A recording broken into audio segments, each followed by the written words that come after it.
예수 우리 왕이여 이곳에 오셔서 보자고 주여 임하사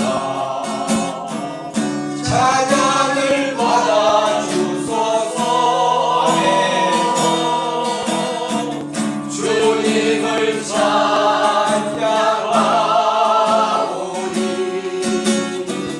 주님을 경배하오니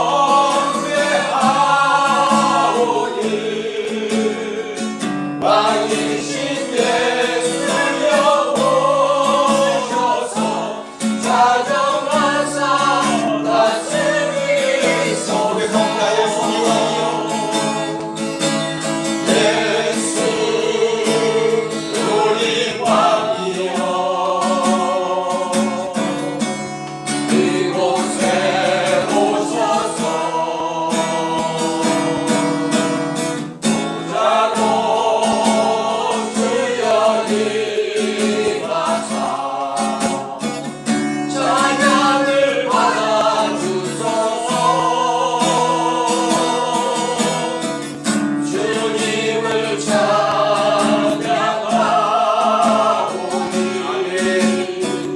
주님을 경배하오니 왕이신 예수여 오셔서 자정하사 다스리소서. 감사합니다. 때부터 해지는 데까지 주의 찬양받으리. 해 뜨는 데부터 해지는 데까지 주의 찬양받으리.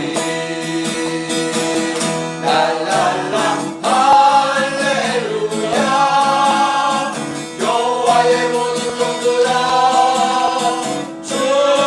주님을 찬양해.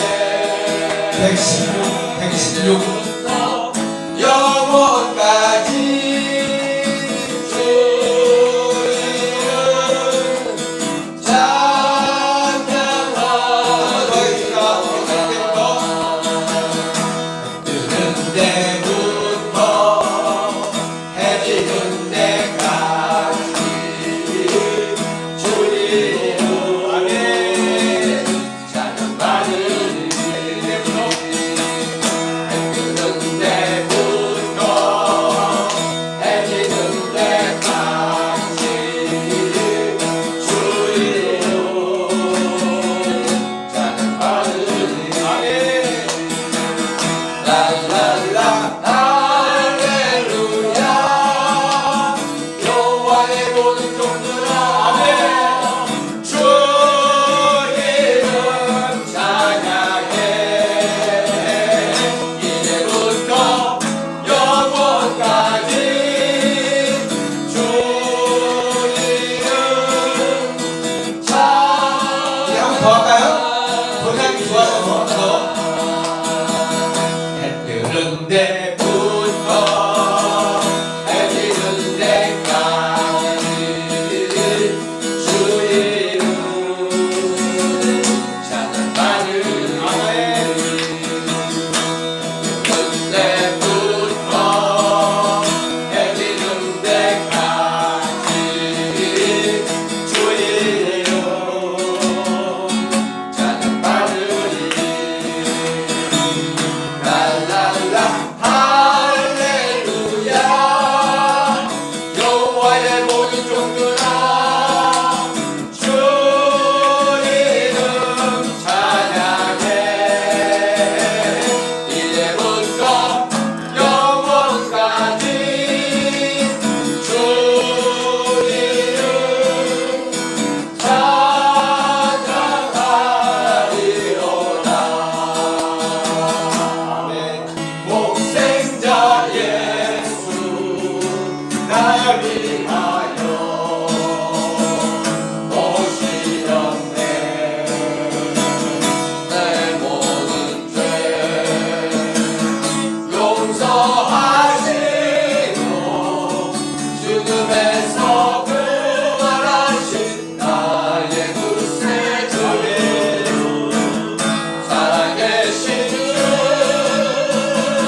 인자의 주옵소서.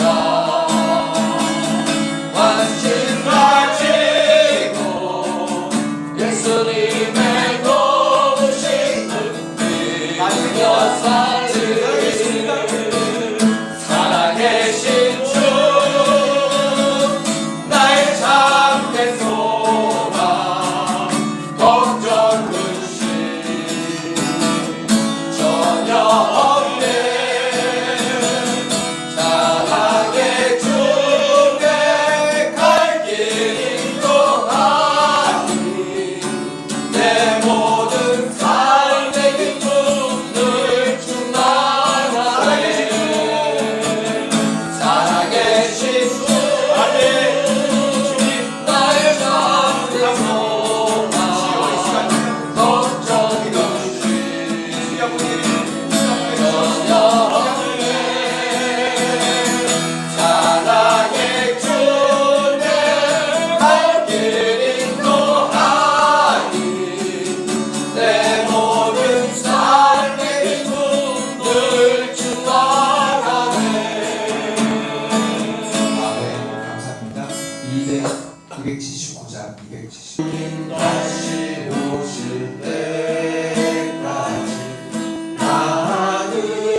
마태복음 16장 21절에서부터 24절까지 우리 같이 함께 합독하도록 하겠습니다. 시작. 이때로부터 예수 그리스도께서 자기가 예루살렘에 올라가 장로들과 대제사장들과 서기관들에게 많은 고난을 받고 죽임을 당하고 제3일에 살아나야 할 것을 제자들에게 비로소 나타내시니 베드로가 예수를 붙들고 항변하여 이르되 주여 그리 마옵소서 이 일이 결코 주께 미치지 아니하리이다. 예수께서 돌이키시며 베드로에게 이르시되 사탄아 내 뒤로 물러가라. 너는 나를 넘어지게 하는 자로다. 네가 하나님의 일을 생각하지 아니하고 도리어 사람의 일을 생각하는도다 하시고 이에 예수께서 제자들에게 이르시되 누구든지 나를 따라오려거든 자기를 부인하고 자기 십자가를 지고 나를 따를 것이니라. 아멘. 우리가 마가복음이나 마태복음에 보면 예수님께서 제자들에게 이제 순환 예고를 하십니다. 내가 장로들과 대제사장들과 그리고 서기관들 또는 율법학자들에게 고난을 받고 그리고 죽임을 당한 다음에 3일 만에 다시 살아날 것이다. 3번에 걸쳐서 순환의 예고를 하시죠. 그러니까 아마 이 3번에 걸친 이 순환 예고라고 하는 이 의미를 한번 생각해 보면 아마 예수님께서는 이때만 순환 예고를 하신 것이 아니라 3이라고 하는 게 완전 숫자라고 얘기하잖아요. 그러니까 아마 여러 번 되풀이해서 예수님의 죽음이 다가오는 그 어간에 계속 제자들에게 이 말씀을 하셨던 것이 아닌가라는 생각을 해볼 수가 있습니다. 우리가 성경 속에서 보면 3번의 순환 예고를 예수님이 하시죠. 그리고 예수님이 이제 그 순환 예고에 따라서 십자가에 달려 돌아가시고 3일 만에 다시 부활하시게 됩니다. 오늘 성경 말씀을 가만히 보면 사순절 기간 동안에 우리들에게 뭔가 주시는 말씀이 있어요. 그것은 뭐냐면 우리가 무엇을 선택할 것이냐라고 하는 게 첫 번째입니다. 제일 마지막에 있는 것처럼 과연 우리가 사람의 일을 선택할 것이냐 아니면 하나님의 일을 선택할 것이냐라고 하는 그런 기로 속에 우리가 가끔 있을 때가 있어요. 늘 우리가 꼭 사람의 일이냐 하나님의 일이냐 이런 선택 속에서 살아가는 것은 아닐지 모르지만은 인생을 살다 보면 어떤 때는 이렇게 꼭 내가 택해야 될 때가 있어요. 그것이 위기의 순간이건 아니면 그것이 나에게는 축복의 순간이건 상관없어요. 어느 한순간에 뭔가를 우리가 잡고 선택해야 되는데 그때 오늘 사람의 일이냐 아니면 하나님의 일이냐를 놓고 선택해야 되는 경우, 그럴 때 제자들은 어떻게 살아야 됩니까? 사람의 일을 선택하는 것이 아니라 하나님의 일을 선택해야 된다라고 하는 거죠. 바라기는 우리 함께하는 교회 성도들 한 사람 한 사람 이렇게 어느 순간에 어떤 때에 꼭 선택해야 될 그때가 돌아오면은 이렇게 하나님의 일을 선택할 수 있는 그런 여러분들이 되시기를 간절히 주님의 이름으로 축원합니다. 예수님의 수제자라고 하는 베드로가 뭐라고 지금 얘기하고 있습니까? 그렇게 예수님이 순환의 예고를 하니 베드로가 22절에 보면 예수를 붙들고 항변하여 이르되, 붙들고 항변했다. 이게 붙들었다는 얘기가 단순하게 우리가 무엇을 꽉 붙잡았습니다라고 하는 그런 뜻이 아니라 이것은 뭐냐면 나가려고 하는데 못 가도록 붙잡아 끄는 것을 의미하는 거죠. 하나님이 원하시는 그 순환의 길을 간다라고 그렇게 제자들에게 얘기했을 때 베드로가 안 된다는 거죠. 그럼 왜 이렇게 예수님의 가시는 그 길을 이렇게 죽음의 길이라고 하는 것, 십자가의 길, 구원의 길을 왜 이렇게 과연 베드로는 붙잡아야만 됐을까? 우리는 여러 가지 이야기를 할 수 있지만 그 중에 한 가지 분명한 것은 뭐냐면 예수님의 제자들 가운데에서는 예수님이 다윗의 나라의 왕이 될 거라고 생각한 사람들도 있었어요. 지금은 로마의 압정 속에 이스라엘 백성들이 이렇게 비참하게 살아가고 있지만은, 나라도 없는 모습 속에서 살아가고 있지만은, 아니 심지어는 로마가 지정한 대제상과 그리고 헤롯 왕가를 통해서 우리가 이렇게 통치를 받고 살아가고 있지만, 그러나 메시아가 오기만 하면 그러면 다윗의 나라가 다시 회복될 것이다라고 생각했어요. 일제시대 때 안중근 의사라든지 윤봉길 의사라든지 뭐 이런 등등의 많은 독립투사들이 있었던 것처럼 예수님 당시도 마찬가지예요. 로마로부터, 강대국으로부터의 압박 속에서 말하자면 거기에 기생하고 살아가는 헤롯 땅의 사람들, 또 사두개파 사람들, 이런 사람들을 죽이려고 칼을 차고 다니는 사람들까지 있었어요. 예수님의 제자들 가운데는 바로 그런 열심당, 여러분들이 잘 아는 시몬이라고 하는 사람이 있잖아요. 열심당원이었대. 그 열심당원이 뭐냐면 젤롯당이라고 해서 칼을 품고 다니는 사람들이에요. 로마의 앞잡이로 있는 사두개파 사람들을 지나가면서 찔러버리는 거예요. 이 사람들은 무력으로 이 로마로부터 우리가 독립해야 된다라고 하는 그런 아주 적극적인 생각을 갖고 있는 사람들이에요. 바리새파 사람들은 어떤 사람들이냐면, 우리가 로마의 압정 속에 살아갈런지는 모르지만은 그러나 우리는 율법을 통해서 하나님의 나라를 건설할 것이다, 하나님의 뜻을 우리는 기다리고 있다라고 하는 그 사람들이 바로 바리새파 사람들이에요. 예수님의 제자들 속에는 이런저런 사람들이 많이 있었죠. 우리가 잘 아는, 지난번에도 얘기했지만은 가룟 유다라고 하는 사람, 예수님과 함께 십자가에 달렸던 두 명의 강도들 있잖아요. 그 강도를 뭐라고 얘기하냐면 스가리옷이라고 얘기해요. 예수님에게 실망을 한 거예요. 예수님을 끝까지 쫓아오면서 돈주머니 맡았다는 게 무슨 뭐 그냥 단순한 얘기가 아니죠. 사실은 제자 공동체를 다 먹여 살렸다는 얘기예요. 누가? 가룟 유다가 먹여 살렸다는 거예요. 예수님의 모습을 보니까 꼴불견이에요. 말도 안 되는 얘기들을 하고 그리고 그렇게 행동한단 말이에요. 자기 혼자 십자가의 길을 가겠다는 거예요. 너희들도 나를 따라오라는 거예요. 이게 사실 그 당시 예수님 당시로 들어가 보면 사실은 말도 안 되는 얘기들입니다. 그러나 오늘 주님은 그렇게 말씀하고 있어요. 그러니 당연히 수제자인 베드로가, 그죠? 다윗의 나라를 꿈꾸고 있는 이 베드로가 당연히 예수님을 붙잡아 채고 그리고 항변을 한 거죠. 이 항변이라고 하는 말이 이게 사실은 헬라어로 따지면은 항변이라고 하는 뜻이 아니고 예수님을 향해서 욕설을 퍼붓고 있는 거예요. 꾸짖는다라고 하는 뜻이에요. 도대체 당신이 이럴 수 있느냐라고 하는 그런 얘기죠. 사실 어떻게 보면. 주여 그리 마옵소서, 이 일이 결코 주께 미치지 아니히리다. 아니 자기가 뭔데 스승이 가는 그 길을 자기가 가로막고 그거 아닙니다 라고 그렇게 얘기할 수 있냐는 거예요. 그런데 오늘 수제자인 베드로는 그렇게 얘기하고 있습니다. 왜 이렇게 그러면 이런 식으로 신앙생활을 하고 이런 식으로 예수님을 따라가고 있을까? 그것은 제가 보기에는 단순한 얘기예요. 예수님의 그 뜻과 마음을, 아니 하나님의 일에 관심이 없었다라고 하는 거죠. 어쩌면 이런 모습 속에서 우리가 믿음 생활하고 교회 생활할 때도 많이 있어요.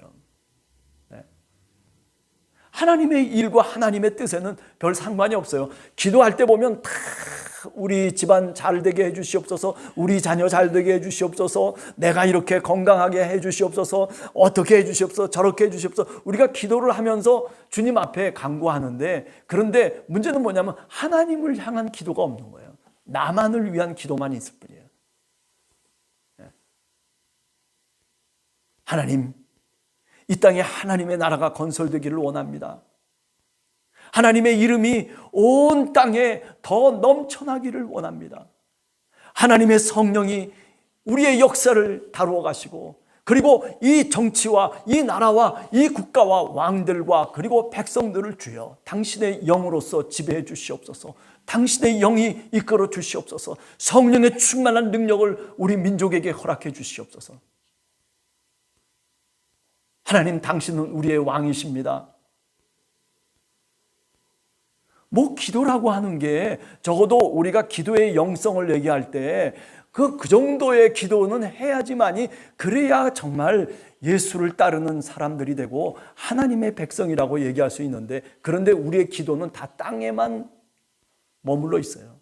하늘을 향해서 기도를 못하는 거예요. 그러면서도 하늘에 계신 우리 아버지여라고는 얼마든지 얘기하는 거죠. 오늘 이 베드로가 바로 그런 모습이에요. 우리들의 모습과 다를 바가 없는 베드로의 모습이다 라고 하는 거죠. 신앙의 삶을 살아가면서 하나님의 백성이라고 얘기하면서, 아니 하나님의 나라가 있고 정말 내가 하나님의 창조된 피조물이라고, 하나님의 형상으로 만들어진 존재라고 그렇게 정말 우리가 고백하면서 살아감에도 불구하고, 그런데 문제는 뭐냐면은 정말 하나님의 뜻대로 살려고 하느냐는 거죠. 하나님의 뜻을 알려고 하는 것도 아니죠. 그죠? 우리가 보다 더 진솔해져야 할 필요가 있어요. 내 자신을 보다 더 하나님께 밝게 내 자신을 밝히 내려놓아야 될 필요가 있어요. 하나님, 저는 사실 하나님도 알다시피 저는 이런 사람입니다. 내가 입고 있는 이 겉옷, 뭐 남들이 볼 때는 그럴듯한 겉옷일는지 모르지만은, 그러나 하나님 아시죠. 제 겉옷을 오늘 또 주님 앞에, 주님의 십자가 앞에 벗습니다. 나는 이렇게 벌거벗은 모습입니다. 하나님, 나는 이런 사람입니다. 오늘 또 세상을 살아가면서 저는 이렇게 살았습니다. 아니, 어제도 사실은 저렇게 살았습니다. 그러나 주님, 내 이 벌거벗은 이 몸을 갖고 주님 앞에 나옵니다. 그냥 꾸며진 얘기가 아니라 내 진솔한 모습을 하나님께 드리는 그런 기도의 모습. 무릎을 꿇는 것이 그저 형식적인 무릎을 꿇음이 아니라 바짝 엎드려서 하나님께 무릎을 꿇는 그런 모습으로 우리가 주님 앞에 나서야 되지 않느냐라는 것이죠. 그런데 베드로는 그렇지 못하고 자기의 일을 내세우기 시작하는 겁니다. 안 됩니다. 안 됩니다. 안 됩니다. 그래서 23절에 보면 예수께서 돌이키시며 베드로에게 이르시되 사탄아 내 뒤로 물러가라. 저는 오늘도 이렇게 읽어보면서 도대체 사탄이라고 하는 게 뭘까 생각을 했어요. 사탄이 정말 인격적인 존재인가? 정말 어떻게 베드로를 향해서 사탄아 물러나라고 그렇게 말씀하실 수 있을까? 베드로가 정말 사탄이었을까? 예수 그리스도께서 베드로에게 말씀하시는 것은 베드로, 네가 사탄이다, 사탄이 네 속에 들어갔다라고 하는 그런 의미보다도 네가 지금 취하고 있는 행동과 말과 그 모든 찌꺼리가 다 뭐가 같냐면은 사탄, 하나님을 대적하는 자의 모습과 같다. 저 십자가의 길로 가려고 하는 그 놀라운 하나님의 섭리를 지금 가로막고 있는 것, 이것이 바로 사탄의 세력이고 이것이 바로 대적자들의 모습이라고 그렇게 얘기할 수 있는 거죠. 네. 내 뒤로 물러가라. 네. 얘기합니다. 내 뒤로 물러가라. 너는 나를 넘어뜨리게 하는 자로다. 네가 하나님의 일을 생각하지 아니하고 사람의 일을 도리어 생각하는도다. 네. 사람의 일과 하나님의 일이 도대체 뭘까? 제가 오늘 열심히 성경을 읽어보면서 또 생각하면서 어떻게 간단하게 표현할 수 있는 방법이 뭐가 있을까라고 얘기할 때, 한 가지 분명한 건 있어요. 그건 뭐냐면은 교회 생활을 하는 것이 하나님의 일이에요. 무슨 말입니까? 교회라고 하는 것은 신학적인 의미에서, 성경적인 의미에서 보면 그리스도의 몸이고 그리고 지체입니다. 교회는 거룩한 하나의 예수 그리스도를 믿는 신앙의 공동체예요. 하나님의 일을 내가 어떻게 해야 되느냐라고 내가 만약에 묻는다면 간단한 대답은 뭐냐면 교회의 일을 하십시오라고 하는 겁니다. 교회의 일을 하는 것이 하나님의 일을 하는 겁니다. 그거보다 더 확실한 것이 내가 아무리 눈을 뒤집고 찾아봐도 더 확실한 것이 없어요. 하나님의 일을 어떻게 할 것인가라고 할 때 많은 답변들을 할 수도 있겠지만은 또 내 스스로 이것도 하나님의 일입니다, 저것도 하나님의 일입니다라고 그렇게 많은 이야기를 할 수 있을지 모르지만은, 그러나 보다 분명한 것은 뭐냐면 바로 그리스도의 몸된 교회에서 일을 하는 거예요. 교회가 원하는 일을 하는 것, 교회를 위해서 기도하는 것, 교회와 함께 같이 일해 나가는 것, 이것이 뭐냐면은 바로 하나님의 일이라고 얘기할 수 있어요. 아주 간단한 얘기예요. 세상 속에 교회보다 더 거룩한 곳이 어디가 있겠습니까? 교회보다 더 하나님의 뜻을 위해서 모여 있는 집단이 어느 곳이 있겠습니까? 저는 없다고 생각해요. 그러니까 우리가 오늘 이 땅을 살아가면서 하나님의 일을 어떻게 해야 됩니까? 라고 그렇게 물으면 단순한 답이 하나 있는데, 그것은 뭐냐면 교회에 충성하십시오라고 하는 거예요. 교회가 하나님의 뜻을 위해서 기도하고 교회가 같이 함께 신앙의 공동체를 이루면서 하나님의 뜻을 이루어가는 것, 그것이 바로 교회의 거룩한 사명 아니겠습니까? 우리 교회가 이렇쿵 저렇쿵 얘기하면서 많은 이야기를 할지 모르지만, 그러나 교회는요, 그런 게 아니에요. 교회는 거룩한 거예요. 교회를 폄하시켜서는 안 돼요. 우리가 눈으로 보는 것이 교회가 아니지 않습니까? 사도 바울이 고린도 전서에 뭐라고 얘기합니까? 고린도 전서 교회, 얼마나 그 고린도 교회가 형편없는 교회예요. 서로들 막 그냥 법정에 나가서 서로 고소 고발을 하고 당파를 이루고 서로 분란을 일으키고 뭐 이런저런 얘기들이 그냥 고린도 전서에 보면 얼마나 교회답지 않은 이야기들이 많이 있습니까? 그런데도 불구하고 사도 바울은 뭐라고 얘기하냐면 거룩한 교회라고 얘기해요. 고린도 교회 성도들이라고 얘기해요. 여러분, 교회는요 정말 아름다운 곳이에요. 교회는 거룩한 곳이에요. 그렇기 때문에 우리가 이 교회를 지켜야 되는 거예요. 우리가 일평생 삶을 살아가면서 교회를 세워나간다는 것이 그렇기 때문에 굉장히 중요한 거예요.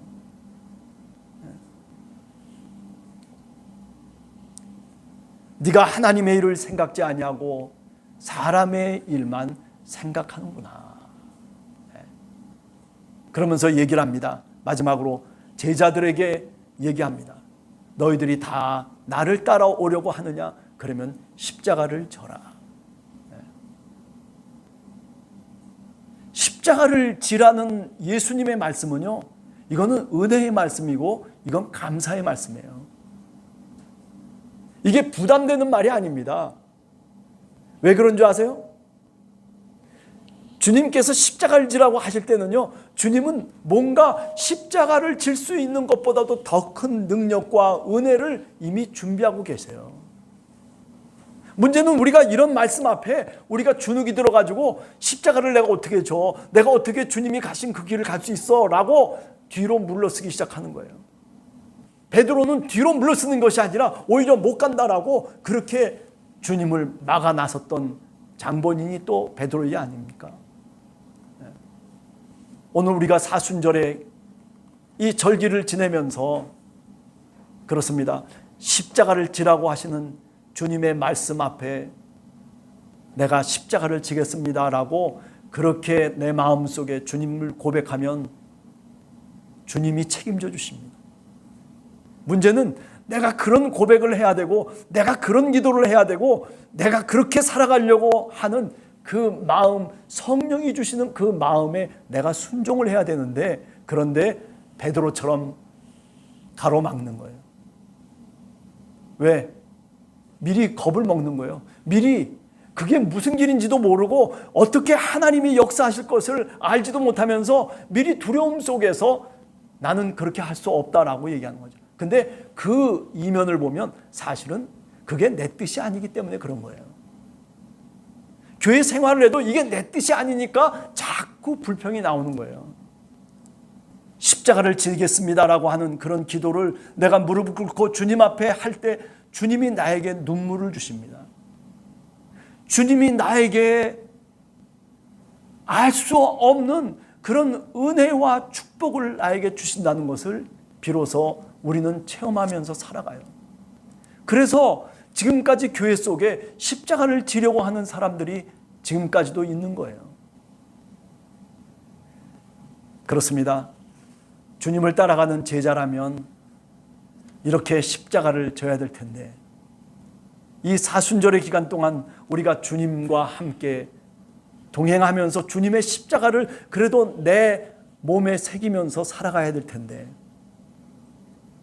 근데 참 그 삶이라고 하는 게 두렵기 때문에, 그것이 낯설기 때문에 사실은 우리가 그것을 그렇게 감당하려고 하는 기도를 하질 못하는 거죠. 그러므로 우리가 오늘 이 사순절의 기간 동안 기도해야 될 제목은 다른 것 아닙니다. 주님, 저에게 믿음을 주시옵소서.